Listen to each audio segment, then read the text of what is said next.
תודה לכולכן שבאתם. יום שישי זה היום שאנחנו, כן, כל המג'נגלות צריכות עוד להספיק 1,000,001 דברים, ולהגיד לא, אנחנו לוקחות את הבוקר כדי ללמוד, כדי לשאול, כדי לדון. זה לא מובן מאליו, וזה אומר שכולנו קהילה לומדת, ואני חושבת שאם אנחנו לא קהילה לומדת, אנחנו דורכות במקום, וזו פריבילגיה לקחת בוקר ופשוט להתפנות ללמידה. אז ההרצאה שלי הבוקר זכתה לכותרת פמיניזם שזה לכולם, וכבר יש לנו בעיה עם השפה העברית, נכון? כי בעצם זה לכולן ולכולם, ואז צריך כל דבר להגיד פעמיים, גם בזכר וגם בנקבה, ואז אומרים מרב מיכאלי, ואז עוד פעם הנודניקיות האלה.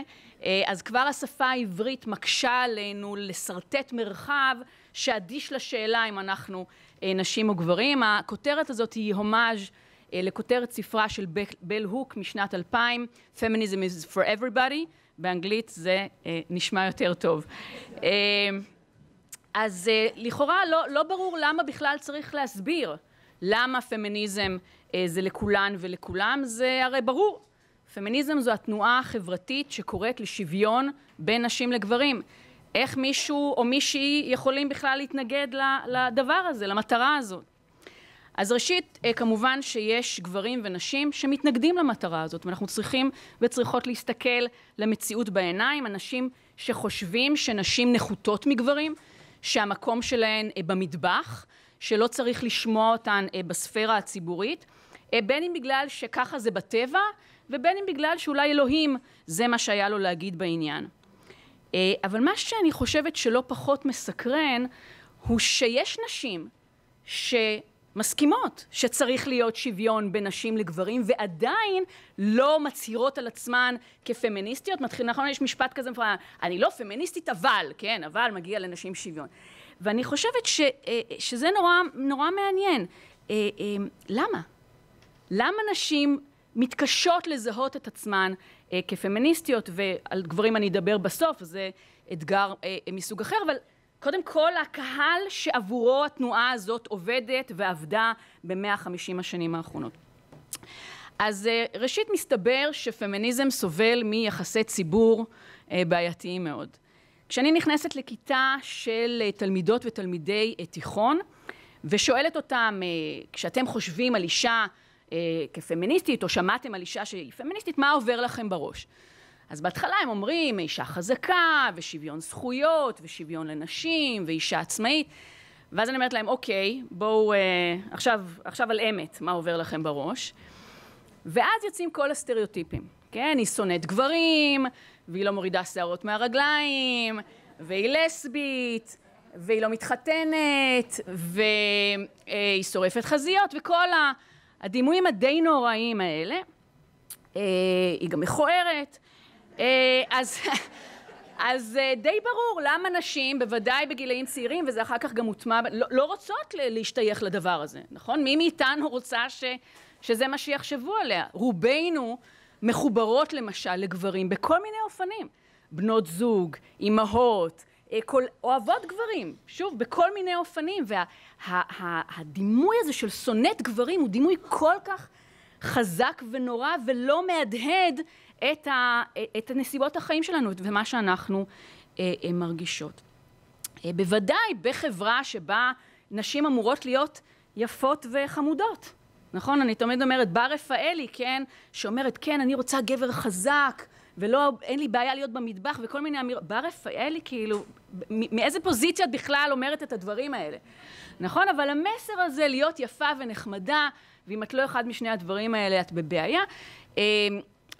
והעיסוק, כן, מחקרים מראים לנו כמה נשים צעירות, בעיקר בישראל, עסוקות בזוגיות, עסוקות באימהות, ולכן כל דבר שנתפס כמאיים על האופציה הזאת, מיד מייצר ניכור.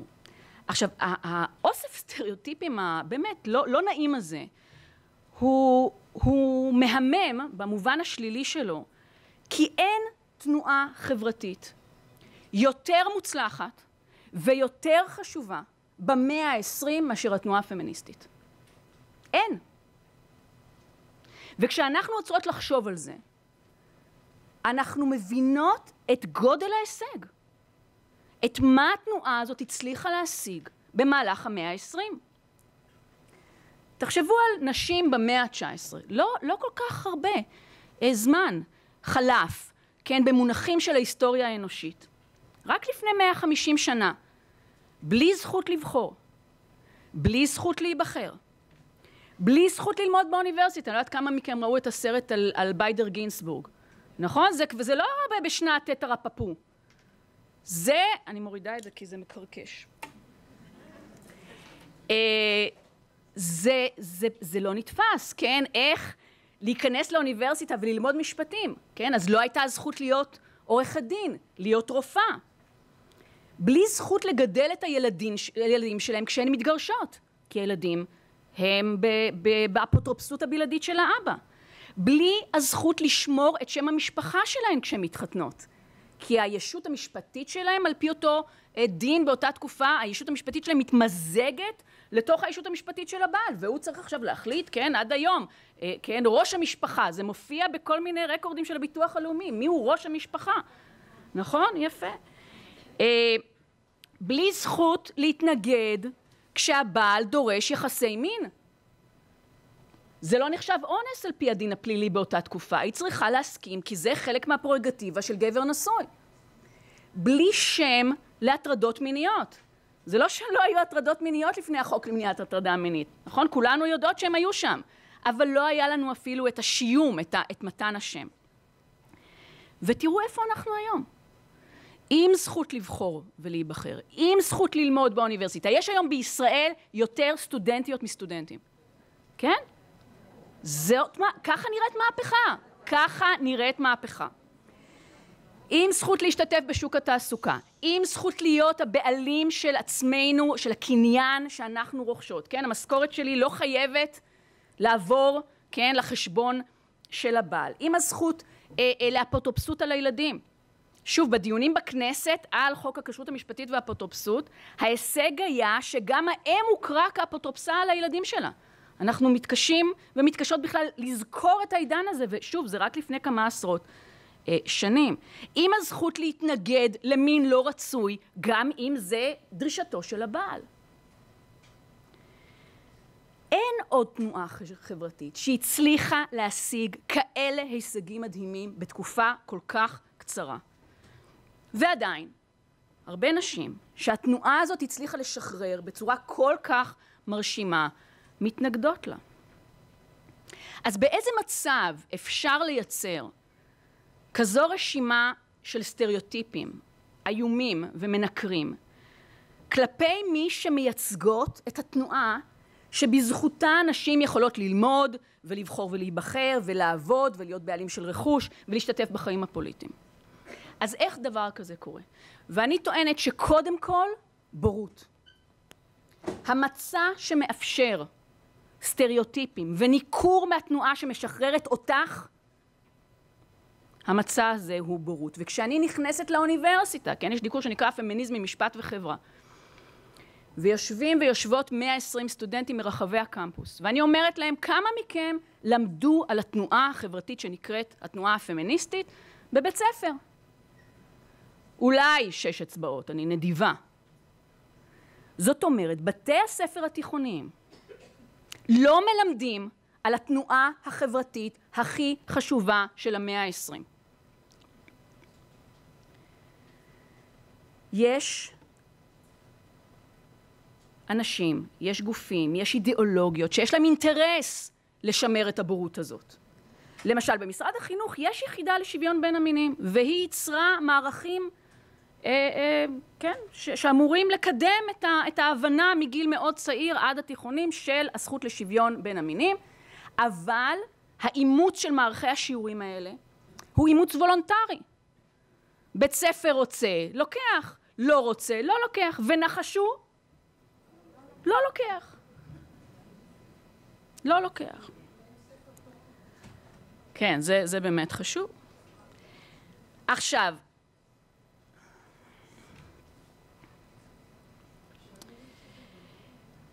אם המהפכה הפמיניסטית הייתה מסתיימת, אז הייתי פחות מודאגת מהבורות, נו שוין, לא נורא, לא למדו, אבל זה בעצם, התנועה הפמיניסטית סיימה את תפקידה ההיסטורי, אז זה לא כל כך דחוף, אולי באמת דחופים דברים אחרים. אבל הבורות הזאת, והסטריאוטיפים האלה, והניכור של נשים מהתנועה, שלא לדבר על גברים, ושוב אנחנו נזכיר אותם בסוף, הם איומים ונוראים, מכיוון שהמשימה הפמיניסטית לא הסתיימה. המאבק הפמיניסטי לא הושלם. כמה דוגמאות. בבחירות האחרונות נבחרו 29 נשים לכנסת. זה 24% מכלל חברי הכנסת, שזה אומר מחצית מהכוח אלקטורלי של נשים בישראל, ואני לא צריכה להסביר לכן, לתנועה שלכן, כמה ייצוג פוליטי, כמה מעורבות של נשים במרחב הפוליטי הוא עניין חשוב כשאנחנו מנסות לקבוע סדרי עדיפויות חדשים, כשאנחנו מנסות לקדם אג'נדה שרלוונטית לנשים. שוק התעסוקה. אז שוב, מצד אחד מהפכה, במגזר, באוכלוסייה היהודית, אותו שיעור נשים וגברים קם כל בוקר ויוצא לעבודה. זה שינוי אדיר בתוך 60 שנה. אבל הפער במשכורת בין שכיר לשכירה, יהודים בישראל, הוא 35%. בקרב האוכלוסייה הערבית, רק שליש מהנשים עובדות בשכר. והן משתכרות, תקשיבו טוב, בממוצע 31% פחות מנשים יהודיות. נשים בישראל ככלל משתכרות על כל שעת עבודה 20% פחות ממה שגברים משתכרים, וזה פערי השכר מהגבוהים בקרב המדינות המפותחות. זאת אומרת, אנחנו ממש, כן, יש כזה, זה ישראל עם מקום רביעי מהסוף. תמונת הראי היא חלוקת התפקידים בבית. אז נשים יצאו לשוק התעסוקה, גברים לא נכנסו פנימה. ושלא יספרו לכם סיפורים, האב החדש, הגבר החדש. בתחושה הסובייקטיבית הם אבות השנה. והם אומרים לעצמם, אנחנו לא נהיה האבא שאבא שלנו היה. אבל תכלס, מי עושה את הכביסה? מי נשאר עם ילד חולה? מי עושה את הימי הולדת? אני תמיד אומרת, כן, כשאני הייתי ילדה, היום הולדת היה עוגת שוקולד בחושה עם נר בכיתה.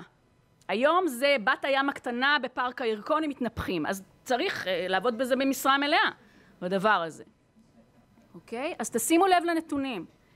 נשים בישראל עובדות 50 שעות בשבוע בבית, בטיפול ובדאגה ובניקיון ובכל העבודות האלה, לעומת 21 שעות שגברים משקיעים בבית. המחקר של עמית קפלן, דוקטור עמית קפלן ואחרות במסגרת פרויקט שוות, מלמד שכשאנחנו מחברות את שעות העבודה בשכר עם שעות העבודה לא בשכר, נשים עובדות 12 שעות יותר כל שבוע מאשר גברים. אז פלא שאנחנו ככה טרוטות עיניים, ואין לנו זמן לפנאי ולנוח ולפעילות פוליטית למשל, והתנדבותית, כי הג'ינגול הזה, כן, לא משאיר לנו רווח לנשימה. זירה אחרת, הזירה החינוכית, כן, אז אמרתי לכאורה, זכות לחינוך ויותר סטודנטיות מסטודנטים, זה נשמע נפלא וזה באמת נפלא, אבל תשימו לב, 50% מילדי ישראל באוכלוסייה היהודית מתחנכים בבתי ספר יסודיים חרדיים, לא דתיים, לא ממלכתיים דתיים, חרדיים, 50%. זה אומר ש50% מילדי ישראל לומדים בהפרדה ותוך סוציאליזציה של תפקידי מגדר מאוד ברורים והיררכיה, כן, בין הנשי לבין הגברי. כ-11,000 סטודנטים וסטודנטיות היום בישראל בהשכלה הגבוהה לומדים בהפרדה, בתמיכת המל"ג, ונשים מרצות לא יכולות להרצות בכיתות של הסטודנטים הבנים.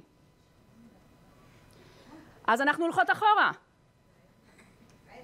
ברור, גבר יכול ללמד כיתה של נשים, אבל אישה, כן, כבודה במקום אחר. בצה"ל, שוב, מצד אחד, אני לא יודעת אם פעם אחרונה, מתי הייתם בבה"ד 1, אני הייתי לפני כמה חודשים, התעלפתי, זו מציאות לגמרי אחרת, המסדר שם מלא במפקדות ובחיילות, אוקיי? אבל אחת מכל 6 חיילות מוטרדת מינית.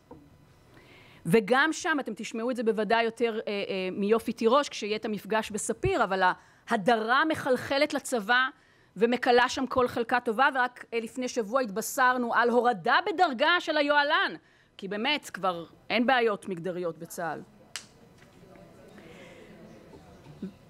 כן, יועצת הרמטכ"ל לענייני נשים הורדה בדרגה, וכמו שאתמול מרב מיכאלי אמרה, הרב של צה"ל לא הורד בדרגה. ועוד לא אמרתי כלום, לא על אלימות נגד נשים במשפחה, ולא על תקרת הזכוכית בעמדות ניהול, ולא על הקשיים של נשים גרושות לשרוד כלכלית, ולא על היעדרותן של נשים כמרואיינות בתקשורת, ולא על הקשיים הייחודיים של נשים בגילאי הזקנה שלא מקבלים מענה. אני לא יודעת אם אתם יודעות, אנחנו חיות 4 שנים בממוצע יותר מהגברים, לכאורה יופי של מתנה, אבל הן יכולות להיות 4 שנים מאוד מאתגרות, ואם המדינה חושבת שאפשר לחיות מ2,000 שקל קצבת זקנה, אז זה משפיע על נשים באופן אחר מאשר על גברים. כן, ועכשיו מה זה? הנה דוגמה נהדרת. העלאת גיל פנסיה. זה שקר דיסקורסיבי. הסיפור הוא לא העלאת גיל פנסיה. הסיפור הוא דחיית הזכאות לקצבת זקנה. אז המדינה עובדת עלינו. וכשאנחנו אומרים, לפחות תגידו את האמת, תגידו, עכשיו תוכלו לקבל קצבת זקנה רק יותר מאוחר. לא, לא, לא. כן? אז האוזן חייבת להיות רגישה, והמודעות והידע חייבים להיות עבים, כדי שבכלל נבין מה מנסים למכור לנו פה. אז האמת היא שבעולם שלנו, אנחנו בסוף העשור השני של האלף השלישי, אנחנו חיות וחיים בעולם מאוד ממוגדר. זאת אומרת, ההבדלים הביולוגיים בין המינים מתרגמים והופכים להבדלים חברתיים שמעצבים את הביוגרפיות האישיות, החברתיות, הלאומיות, הגלובליות שלנו. יותר מזה, כמו שכבר רמזתי, למדנו בדרך הקשה שאי אפשר לנוח על זרי הדפנה. ואסור לקחת שום הישג פמיניסטי כמובן מאליו, כי אנחנו לא יודעות מה יהיה מחר. ויש קולות שהם אנטי-פמיניסטים. כן, אם טראמפ יכול להיות נשיא ארצות הברית, אז אנחנו מתחילות להבין איפה אנחנו חיות, ומול מה אנחנו מתמודדות. אז אני חושבת שחשוב להכיר פמיניזם, וחשוב להכיר פמיניזמים, ואני רוצה להתעכב על המושג הזה ולפתוח אותו, כי בזה העיקר שלנו במפגש איתי הבוקר. אז כשאני מלמדת באמת פמיניזם, אני קוראת לקורס פמיניזמים, ומפעם לפעם מקבלת מהמזכירה מייל כזה, אין מילה כזאת בעברית. אסור, אבל אני מתעקשת, כי באמת המסר הוא שאין פמיניזם אחד. פמיניזם הוא שם כולל להרבה מאוד תיאוריות, להרבה מאוד פרקטיקות, והדיונים והוויכוחים בתוך הפמיניזמים, כן, הם הרבה פעמים לא פשוטים. אז אני רוצה קצת לספר. המשותף לכל הזרמים הפמיניסטיים הוא קריאת המציאות שעל פיה נשים כקבוצה חברתית מדוכאות על ידי גברים כקבוצה חברתית, שצריך לשנות את זה ושאפשר לשנות את זה. ולכן פמיניזם היא תנועה אופטימית. אם היינו חושבות שזה לא בר שינוי, היינו נשארות במיטה. אוקיי? הזרם הפמיניסטי הראשון, ואני מתארת את ההתפתחות באופן כרונולוגי, הוא הפמיניזם הליברלי. עכשיו נשאלת השאלה, למה בכלל היה צריך פמיניזם ליברלי במאה ה-19? למה אי אפשר להסתפק בליברליזם? והתשובה היא, וזה בכלל מפתח שאני מציעה לכם ככה, בניסיון להבין כל תיאוריה חברתית, היא מה דימוי האדם? איך אותה תיאוריה מבינה את האדם, גבר או אישה? והליברלים הקלאסיים באותה תקופה אמרו, אנחנו כבר לא צריכים להקשיב לנשאי הדת, אנחנו כבר לא צריכים להקשיב למלך, אנחנו צריכים דמוקרטיה, אנחנו צריכים זכויות אדם, אנחנו צריכים חירויות. למה? כי הם ייצרו לנו דימוי אדם חדש.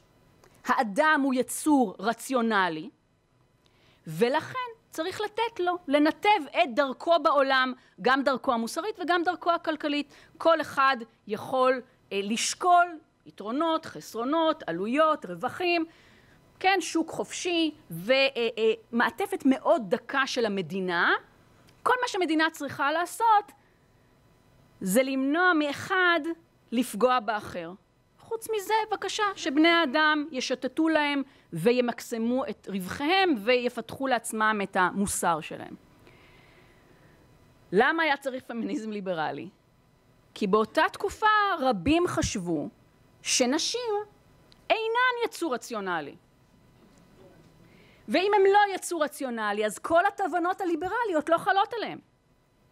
אם הן חושבות מהרחם והיסטריות ושאר סטריאוטיפים, כן, כבר הבנו את הכוח של סטריאוטיפים, אז אסור לתת להם להתרוצץ במרחב ולמקסם את רווחיהן ולקבוע את האמת המוסרית שלהם. זה ממש מסוכן. נכון? אז אנחנו צריכים להמשיך לשלוט בהן באופן מאוד דומה לאופן שבו אנחנו ממשיכים לשלוט בילדים. גם הם עוד לא בשלים, כן, לקבל את ההחלטות האלה. והקריאה של הפמיניזם הזה הייתה, ועודנה במובנים מסוימים, תנו לנשים את מה שאתם נותנים לגברים. נשים הם יצורים רציונליים בדיוק כמו גברים, ולכן זכאיות לאותו אגד זכויות וחובות, לאותן חירויות כמו גברים. ומכאן המאבקים על הזכות לבחור ולהיבחר, והזכות לחינוך והזכות לעבוד, רוב המאבקים של הזרם הזה היו במרחב הציבורי. כן, תנו לנשים לצאת למרחב הציבורי ולקחת בו חלק שווה כמו גברים, כי הן בדיוק תואמות את דימוי האדם שהליברליזם מפתח. בשנות ה-80 של המאה ה-20 מתפתחים שני זרמים פמיניסטיים חשובים נוספים, הפמיניזם של שליטה, dominance feminism, ופמיניזם של דאגה, feminism of care.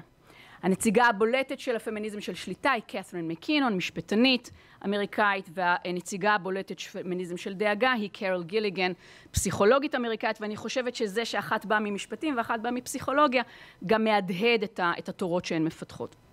שני הזרמים האלה יוצאים נגד דימוי האדם של הפמיניזם הליברלי. אותו פרט, בין אם שב ובין אם גבר, אינדיבידואליסט, עצמאי, משוטט לו בעולם למקסם את רווחיו. שני הזרמים האלה אומרים, דימוי האדם הזה לא מהדהד את החוויה של רוב הנשים. ורוב הנשים מבינות את עצמן וחיות את חייהן תוך חיבור לאחרים. כי הן בהיריון, כי הן הנחדרות ביחסי מין, כי הן היולדות, כי הן המניקות, כי הן האימהות, כי הן החברות. ועד היום המחקר מראה לנו שמי שמתחזק את המרחב הרגשי בזוגיות הטרונורמטיבית הן הנשים. זאת עבודה לתחזק. לא יודעת כמה מכן חיות בזוגיות כזאת? מניסיון. זאת עבודה. אוקיי? השוני הגדול בין שני הזרמים האלה הוא באיך מסתכלים על ההתחברות הזאת. מקינון אומרת, העבודה הזאת שנשים עושות למען אחרים היא חלק מהדיכוי.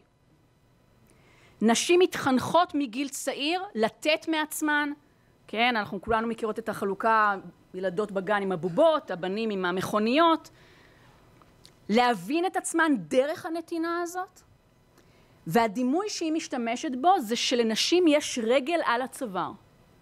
ולכן אנחנו בעצם לא יודעות מה נשים רוצות. כי אין להן את המרחב, את הלגיטימציה, את הסוציאליזציה שמאפשרת להן לדבר in their own voice. עד כדי כך הדיכוי חמור. נשים בדרך הטיפולית הזאת, בדאגה, בקר שהן עושות לאחרים ולאחרות, מאבדות את הזהות העצמית שלהן. מאבדות את הסובייקטיביות האנושית שלהן. אחת מאסטרטגיות הפעולה של הזרם הזה הוא לכנס נשים ביחד במה שנקרא מעגלים להעלאת תודעה. מה קורה במרחבים האלה? ואני יודעת שגם, כן, גם בתנועה שלכם יש ויכוחים, כן גברים, לא גברים, זאת שאלה. הטענה היא, ואנחנו יודעים את זה גם במחקרים, אני גם רואה את זה בכיתות, כן? גם אם יש לי כיתה 70 סטודנטים וסטודנטיות, כן, 65 נשים, 5 גברים, אותם ישמעו יותר. גברים תופסים יותר נפח דיסקורסיבי. שוב, לא בגלל שיש איזו מזימת גברים, אני לא יודעת, על איזה הר, והם מחליטים, טוב, עכשיו נשתיק את הנשים. כן, יש פה סוציאליזציה הרבה יותר עמוקה, ולכן המעגלים הם רק של נשים, וכדי שהן יתרגשנה בטוחות ופתוחות, ואז כל אחת מתחילה לספר את הסיפור האישי שלה. וסביונה אמרה פה, האישי הוא פוליטי, כי זה מה שקורה במעגלים האלה. אני באה עם הסיפור הכי אישי שלי, על הדברים הכי אינטימיים שלי, ופתאום אני שומעת עוד אישה ועוד אישה ועוד אישה, והסיפורים דומים, והמצוקות דומות, ואז מסתבר שמה שקורה לי במרחבים הכי אינטימיים, ושוב, לרבות השאלה אם אני עושה סקס, איך וכמה, זה לא רק בגלל מערכת היחסים הפרטנית שלי עם בן הזוג שלי. זה בגלל שאני אישה והוא גבר, ואנחנו בתוך יחסי הכוח הפטריארכליים, ששום דבר לא מנותק מהם. בין היתר, למשל, המחקר מוצא קשר בין מי עושה יותר כסף בזוגיות, לבין מי מקבל את ההחלטות, אחרי מי אנחנו ניסע לרילוקיישן. באקדמיה אנחנו רואות את זה באופן מובהק, כן? המכשול המרכזי לנשים בקריירה אקדמית זה הפוסט-דוקטורט. כי כשהגבר צריך לנסוע לפוסט-דוקטורט, כל המשפחה נארזת, לא משנה מה המחירים של הקריירה של האישה, הילדים, טרח, עכשיו 2, 3, 4 בארצות הברית. כשהאישה מקבלת פוסט-דוקטורט, לא, אי אפשר, נכון? כי יש לו קריירה לקדם. כן, זה כבר נכון, בגלל זה המעגלים להעלאת תודעה, כי הרבה פעמים גם אנחנו שבויות בתוך התודעה הכוזבת שאומרות, זה בחירה, והרילוקיישן הצמיח אותי, כן, והכל סבבה. אוקיי. קרול גיליגן לעומת זאת, רואה בעבודה שנשים עושות, כאימהות, כבנות זוג, כחברות, כמתנדבות, עבודה בעלת ערך חברתי חשוב ביותר, בלתי ניתן להחלפה. והפרויקט הפמיניסטי שלה ושל הזרם הזה, הוא איך אנחנו הופכות את החברה לחברה שמוקירה ומעריכה את עבודת הטיפול, את ה-care. כי מי מאיתנו רוצה לחיות בחברה שאין בה care? שבאמת כל אחד מתרוצץ, כל אחת מתרוצצת ודואגים רק לעצמם. הפרויקט הפמיניסטי הזה הוא להאיר את העבודות האלה, שהן תפסקנה להיות שקופות, בלתי מוערכות, בלתי מתוגמלות. להפך, שיהפכו להיות ערכים מוסריים שלאורם מתנהלת המדינה כולה, החברה כולה. היא שואלת, איך הגענו למצב שבו תחרותיות נחשבת יותר מנתינה? שאגואיזם נחשב יותר מסולידריות, שאינדיבידואליזם יותר משיתופיות. איך בדיוק ילדים אמורים לשרוד בעולם שבו אנשים חושבים רק על עצמם? איך אנשים עם מוגבלויות? איך אנשים זקנים? אבל בעצם הזרם הזה אומר, כולנו vulnerable, כולנו פגיעים ופגיעות. אף אחד ואחת מאיתנו לא יכולים לשרוד בלי מערכת של תמיכה, בלי מערכת של דאגה וטיפול. הדימוי הזה שאנחנו אינדיבידואליסטים הוא פשוט שקר. אני תמיד אומרת, קריירה אקדמית, כן, אני מקבלת פרס. זה לא פרויקט שלי, זה פרויקט של קהילה שלמה, גם בבית, גם באוניברסיטה, גם עוזרות מחקר והוראה. וכולנו, כן, נתמכות ונתמכים. למה? כי אנחנו בני אדם. בני אדם לא יכולים לחיות בלי בני אדם אחרים. אז איך מחקנו את כל עבודת הטיפול הזו, שא' נעשית, ב' אנחנו רוצים שהיא תמשיך לעשות, וג' אנחנו לא יכולים בלעדיה. הזרם הזה הוא פמיניסטי בין היתר מכיוון שהוא קורא למצב שבו נעשית עבודת נתינה וטיפול לא רק על ידי נשים, אלא גם על ידי גברים, גם על ידי המדינה, גם על ידי מוסדות וארגונים, ושהעבודה הזאת לא תוביל למחיקת האני ולמחיקת העצמי. האתגר הוא איך בו זמנית אנחנו גם נותנות וגם מעניקות, וגם מממשות את עצמנו וגם לא מוותרות על עצמנו, גם נראות בעיני אחרים כסובייקט. כן, דוגמה שמאוד מבהירה את זה, זה שיש סולמות כאלה, מחקרים סוציולוגיים על סולמות של יוקרה תעסוקתית. בתחתית הסולם זה עקרת הבית. כשבפנטזיה שלנו תמיד אומרת, אני גם הייתי שמחה לחיות עם עקרת בית. כמה זאת עבודה חשובה, כמה היא חסרה כשהיא לא נעשית. אבל בסטטוס החברתי זה בתחתית הסולם. האסטרטגיה של הזרם הזה היא קודם כל להקשיב למה שיש לנשים להגיד. כן, הספר המפורסם של גיליגן נקרא In a Different Voice. זה לא הרגל הזאת לצוואר, להפך. לנשים יש מה להגיד, ורק צריך להקשיב להן. אז הזכרתי את המרואיינות שלא מתראיינות בתקשורת, כן? כ-20 ומשהו אחוז מהמרואיינים הם מרואיינות, תחשבו, זה פשוט אנחנו לא שומעים. אוקיי? 17? 4? טוב, זה נהיה יותר גרוע מרגע. ללמוד מנשים על האתיקה של הדאגה. יש פה תורת מוסר שלמה, עשירה, עבה. זה מקור של ידע, הסיפורים היומיומיים, האתגרים שנשים מתמודדות איתם בעבודת הטיפול, הדילמות שמתמודדות איתן.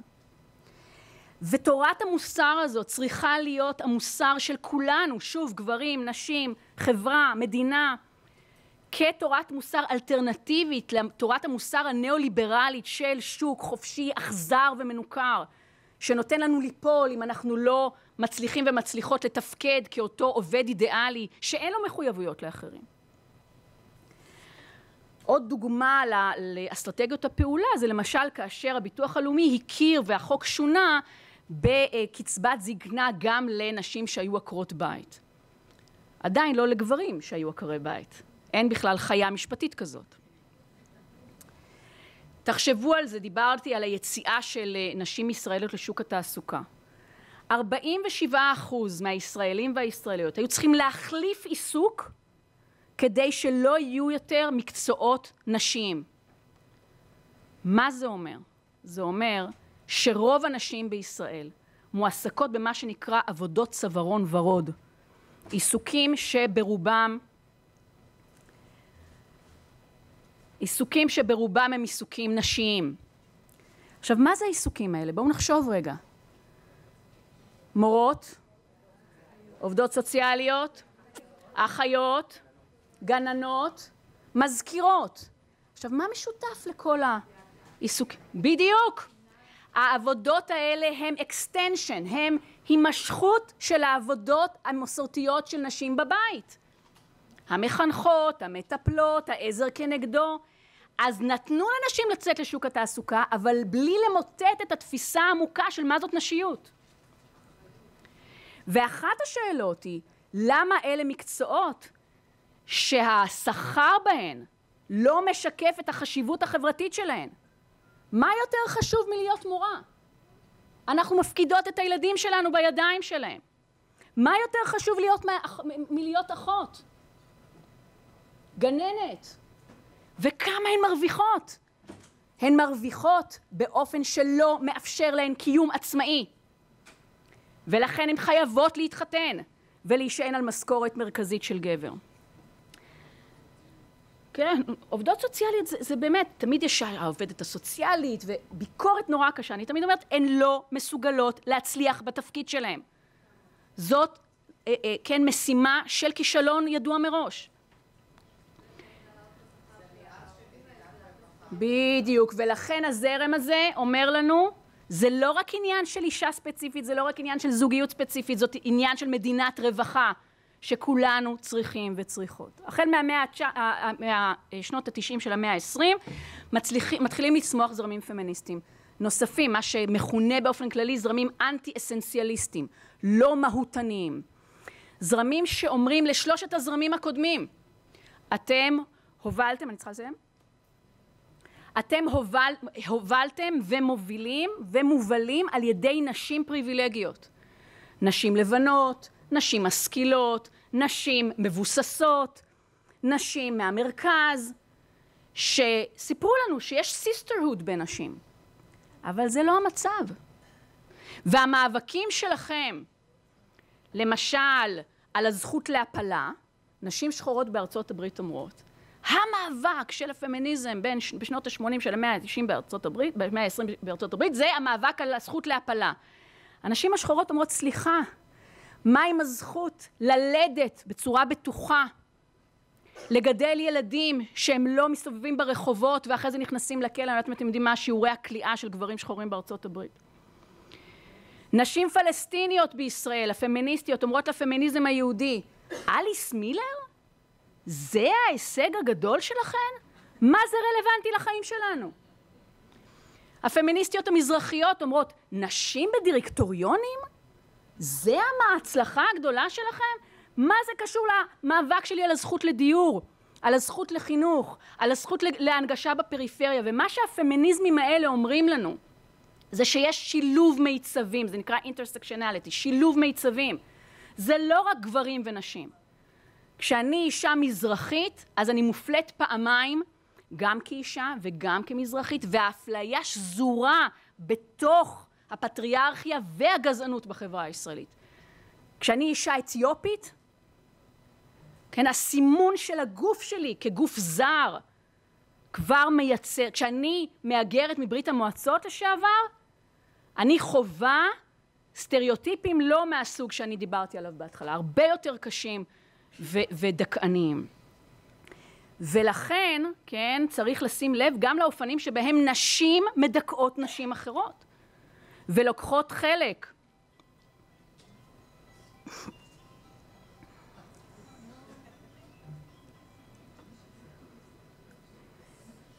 ולוקחות חלק בדיכוי הקולוניאלי ובדיכוי הלאומני ובדיכוי הכלכלי. כשאני קונה חולצה ב10 שקלים, זה אומר שמישהי בבנגלדש קיבלה 20 סנט פחות או יותר לשעת עבודה. אז היום הדיכוי הוא גם במרחבים גלובליים. יותר מזה, אני כאשת קריירה מבוססת, יש לי אינטרס שנשים אחרות תמלא את התפקידים שאני כבר לא רוצה למלא. אני השתחררתי יחסית מכבלי הפטריארכיה, אבל מי משלמות את המחיר? נשים, כן, עוזרות ומבשלות ומחבסות ומנקות, שוב, באיזה תנאי עבודה, ובאיזו נראות חברתית, ובאיזה סיכויי חיים. למה לבת שלי, מעצם העובדה שהיא נולדה לעשירון שאני שייכת עליו, סיכויי חיים הרבה יותר טובים, וסיכוי ליהנות מפירות הפמיניזם, הרבה יותר מאשר ילדה שנולדה לאמא בג'יסר א-זרקא. רק בגלל המקום והעשירון והנסיבות החברתיות. לא בגלל שהיא יותר מוכשרת, לא בגלל שהיא יותר מתאמצת, לא. וככה זה היום בישראל. הפערים, אי השוויון הוא כזה שסיכויי החיים שלנו, גברים ונשים, מוגדרים קודם כל לפי השאלה לאיזה עשירון נולדנו. וזאת טרגדיה, וזה אי שוויון, וזה חוסר צדק. אז הקריאה לנשים החזקות היא להיות רפלקסיביות כלפי הממדים שבהם הן מדכאות, כמו שאנחנו קוראות כלל הנשים לכלל הגברים, להיות רפלקסיביים לגבי האופנים שבהם הם לוקחים חלק בדיכוי, גם אם הם, כן, good enough men, הם סבבה, הם חבר'ה נחמדים, אבל הם קוצרים, כן, את רווחי הפטריארכיה, גם אם הם לא מתכוונים. אחד ההישגים המשמעותיים של הפמיניזמים האלה, האנטי-אסנציאליסטים, זה סעיף 6ג1ב לחוק שיווי זכויות האישה, שהוכנס בעקבות החלטת האו"ם 1325, והסעיף קובע בוועדת בדיקה ממשלתית, בוועדה ציבורית ובצוות שמינו הממשלה, ראש הממשלה, שר, סגן שר או מנהל כללי של משרד ממשלתי, יינתן ביטוי הולם בנסיבות העניין לייצוגן של נשים ממגוון קבוצות האוכלוסייה. ואין עוד סעיף שמכיר בחשיבות של שילוב נשים ממגוון קבוצות האוכלוסייה. אני רק אסיים ואומר, אנחנו עכשיו תכף נפתח את זה לדיון ולכל ההערות שלכן, כמו בהרבה מרחבים אחרים, זה שהחוק אומר משהו, לא אומר שיש יישום. ובעניינים של שוויון מגדרי לנשים בכלל, ובוודאי לנשים ממגוון קבוצות האוכלוסייה, ספר החוקים הישראלי אפשר להתהדר בו. באמת, יופי של עבודה. אכיפה, יישום, שינוי תודעה של קובעי המדיניות, זה כבר סיפור אחר לגמרי. תודה רבה.